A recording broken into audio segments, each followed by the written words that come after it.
Hello friends, I am Chevee. Welcome to my shed. How are you today? How's life in your world? How's things where you are? I hope it's fantastic. Everything here is great, and I forgot to turn the exposure down on the camera again, so the image is a lot brighter than I like it to be. This is probably fairly accurate to how bright it is. It's very bright in here. I have lights, this is lit. It's a set. This is a set, even though it's a workshop. And speaking of sets, this has nothing to do with the set. I don't know why I said that. I want to admit something, and I'm a bit embarrassed to mention it because it's something that I don't like admitting about myself, and that is that I get embarrassed. And it's odd to say because I don't really get embarrassed often. If we're in public and something's going down, I'm probably likely to involve myself, or I will have started something nonsensical and embarrass the shit out of everybody around me.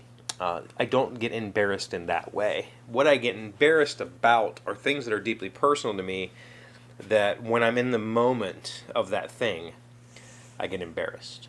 And I don't want to say, hey, will you look at this, or will you help me with this, or will you, because I get embarrassed of the thing. Specifically things that aren't something that a typical 40-something-year-old man would do, right? So I just kind of get embarrassed about it. And this all stems from this conversation we had yesterday about David Lynch, this conversation that we've had for a while now about making shop videos and just videos in general, and the conversation I've had with myself since I was a kid when I wanted to make short films, when I thought, that's what I want to do. I want to get a camera and make short films. I just couldn't afford the camera or to be able to do it. So I have ideas. And in reading David Lynch's book and watching some behind-the-scenes type stuff, at some point through all of that, I had this idea for a short sequence of a scene or two scenes that I could put together that would be the beginning of something. And I've been wanting to do some sort of filmography like that for a while now. The thing is, I've been trying to figure out something I can shoot on my own. Years ago, I started working on a prop. I think I finally threw it away. A prop gun, because I had an idea for a short movie that I wanted to shoot, and I told you guys about it, and I never did it. That idea is still here. It's still in my head. The problem is, my neighborhood was kind of a setting for that short film because it was under construction, and I wanted it to kind of be that, like it needed to be unfinished, but it's all finished now, so that takes away from some of that story.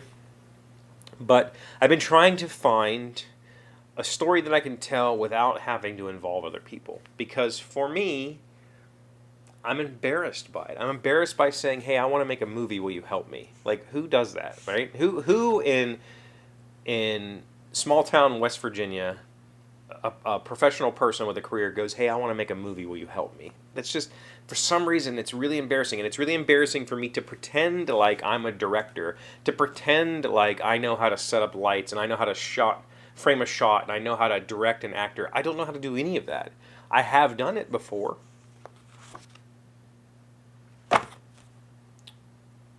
And that's what's weird to me. So I made some storyboards. I have some storyboards in my book here of the first couple of shots of this sequence, and it's, extremely crude. This is not really intended to be a visual reference. It's just me getting some of these pictures out of my head and onto the page so that I can think about it a little bit more and maybe turn it into something that I can film at some point. And so far, I think I could shoot most of it by myself. Some of it was going to require a bit of luck, meaning that I need like the mail truck to show up and the dogs to bark, and I need to be able to have the camera set up and ready for that at a moment's notice, like so that I can capture those scenes, because I can't ask somebody to, I don't have a van I could borrow, or whatever. I can't make up a delivery service. Because again, that's embarrassing. So I'm hoping that I can capture the mail truck pulling up, I can capture my dogs barking at the mail person, and then I can kind of use clever camera angles and cutting to make it appear like I'm talking to the mail person at the front door, that sort of stuff. But the reality is, I would much rather not be the actor. I would much rather be the person doing the filming, and then we figure out the rest. And I don't know how to do that anymore. But I did at one point in time. I told you yesterday I shot a short film in 2003 or 4. According to this, it's 2004. This is the script that I wrote in 2004. Has my old address on it, my old phone number. This is I don't know, maybe 8-page script, 6-page script, 6 pages, 6 minutes video of a character that kind of goes crazy when people cut him off in traffic. And the script was called Next Time. And this happened in about a few hours, literally. I had a friend call me and tell me that his brother, who owned a production company, was going to be out of town, and his year was available to us to use for 1 week. And that week started the next day. This was like a Thursday or Friday. I think it was a Thursday, and basically I had to throw together something that I could shoot. He knew I wanted to be a filmmaker. He was in art school. He needed to have a project.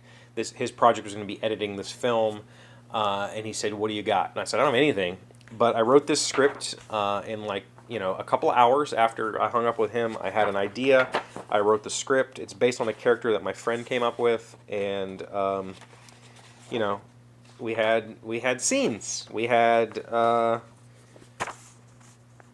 scenes, and then I went around and asked my friends to be in this movie, and I have appearance releases from them. I have quite a few. I have a lot of them actually. There was like 6 people that I cast for this. I have storyboards that I drew up of what was happening. Well, those look very similar to the level of quality of my current storyboards. I mean, this was a full-on production. We had lights, we had a Sony DV cam, we had scenes. It looks like I had blocked out, man, so many scenes. 9 scenes it looks like I blocked out. Had, decent direction. All the actors had a script. I mean, this was a real thing.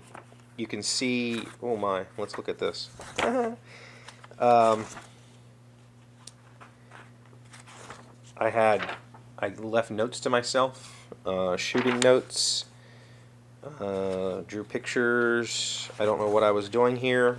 This was all in a matter of a couple of days. I put this idea together. We found a couple locations that we could use. We found there was car stuff. I had to build some props that I made myself. It was a full thing. I have a shot schedule, a shot list. These are the shots I needed to make the thing. I have a film festival printout in here. I was hoping to submit this to. I did it.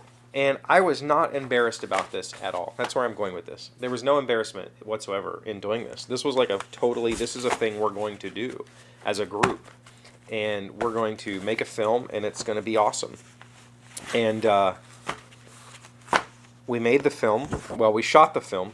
My friend took the footage. He tried to edit it together and couldn't get it to work. And that was it. I never saw the footage. I've never seen the footage. He gave me the DV tapes, and I think maybe there was a DVD, and I never looked at them. I never tried to put anything together with it. So this is still out there. Like, this is still a thing. But the difference between what I'm trying to figure out is, what is the difference between this, what's in here, and what's in here? Why is this making me feel embarrassed? Why is the idea of making this making me feel embarrassed? I don't know.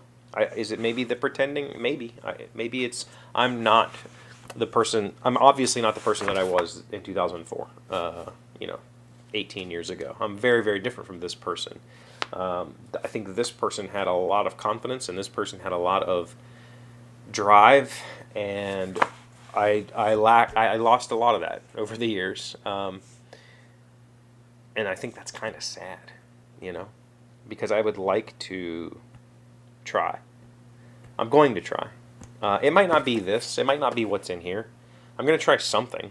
It might be workshop videos. It might be some weird, stop motion-ish, odd, almost like, David Lynch painting type stuff with some odd music going on, just to see what I can get out of a camera. But I'm going to dig into why I'm embarrassed about this, what makes me feel that way. And it's not just, wanting to be a filmmaker. It's a lot of things. A lot of things that I feel intimate about. I don't like being watched while I'm doing it because it makes me feel weird. It makes me feel, I don't know, on stage, and I don't really want that, I guess. So, there you go. There's a look through a little bit more of my past. Maybe that's interesting to somebody, I don't know. Thank you for being here as always. Thank you for liking, commenting, subscribing, being amazing friends and wonderful people. I really appreciate you. And I'll see you again tomorrow. Today's word you should know that sounds smart is melee. It is a noun meaning confused struggle involving many people. The man who is in the melee knows what blows are being struck and what blood is being drawn. Woodrow Wilson. Melee. M-E-L-E-E.